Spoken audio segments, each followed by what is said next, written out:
예수님 당시 종교 지도자들 그리고 유태인들은 예수님이 왕이심을 인정하지 않았어요. 자, 예수님이 왕이심을 인정하지 않으면 어떤 일이 벌어질까? 첫 번째, 예수님을 어떻게든 죽일 생각만 해요. 보세요. 우리는 예수님을 왕이심을 인정하잖아요. 아멘. 우리는 예수님이 우리의 왕이심을 인정하니까 어떻게 하면 교회를 섬기지? 어떻게 하면 하나님의 나라를 확장하지? 어떻게 하면 한 사람이라도 예수 믿게 만들지? 어떻게 하면 하나님이 기뻐하는 일을 하지? 온통 이 생각을 하거든요. 근데 예수님이 왕이심을 인정하지 않으면 그런 생각을 할 필요가 없어요. 오늘 예수님을 왕으로 모신 사람의 인생과 예수님이 왕이라는 걸 인정하지 않는 사람의 인생이 얼마나 다른지에 대해서, 예수님을 왕으로 인정하지 않는 사람이 얼마나 쓸데없는 짓을 하는지 한번 제가 설명해 볼게요. 자, 요한복음 18장. 자, 28절. 요한복음 18장 28절. 그들이 예수를 가야바에게서 관정으로, 법원으로 끌고 가니 새벽이라. 그들은 더럽힘을 받지 아니하고 유월절 잔치를 먹고자 하여 법정에 들어가지 아니하더라. 자, 여기 보니까 빌라도의 법정엔 이 종교 당시, 예수님 당시 종교 지도자들과 유태인들이 들어가지 않았대요. 자, 왜 예수님 당시 종교 지도자들과 유대인들은 가야바의 집안엔 들어가 놓고 왜 빌라도의 법정 안엔 안 들어갔을까? 거기 들어가면 더러워질까봐. 예수님 당시 종교 지도자들 앞엔 두 가지의 죄가 있어요. 하나는 이들은 예수님을 잡아 죽이려고 했어요.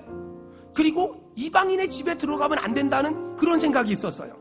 근데 문제는 뭐냐면 이들은 예수님을 죽이는 건 죄라고 생각하지 않고 이방인의 집에 들어가는 건 죄라고 생각했어요. 무슨 이런 말도 안 되는 사고방식이 있을까요? 예수님을 왕으로 인정하지 않으니까 지혜가 없는 거예요.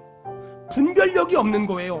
어디가 선인지 악인지 모르고 어디가 의인인지 악인인지 모르고 어떤 것이 하나님의 인도함인지 마귀의 유혹인지 모르고 어떤 것이 큰 죄고 작은 죄인지 모르고 어떤 것이 더 중요하고 덜 중요한지 전혀 모르는 거예요. 여러분 잘 기억하세요. 예수님을 왕으로 섬기잖아요. 그러면 내가 하는 행동이, 말이, 결정이, 결단이 하나님에게 유익한지, 하나님이 기뻐하는지, 하나님이 좋아하는지, 하나님이 싫어하는지, 하나님이 미워하는지, 하나님의 교회를 망가뜨리는 건지 금방 알 수 있어요. 이 지혜와 분별력이 우리 모두에게 있기를 축원합니다. 두 번째, 예수님을 왕으로 섬기지 않으면 사람을 사랑하지 않고 사람을 사용하는 어리석은 인생을 살게 돼요. 자, 예수님 당시 종교 지도자들과 유대인들은 당시 로마 총독이었던 빌라도를 이용해서 예수님을 죽일 생각을 했어요.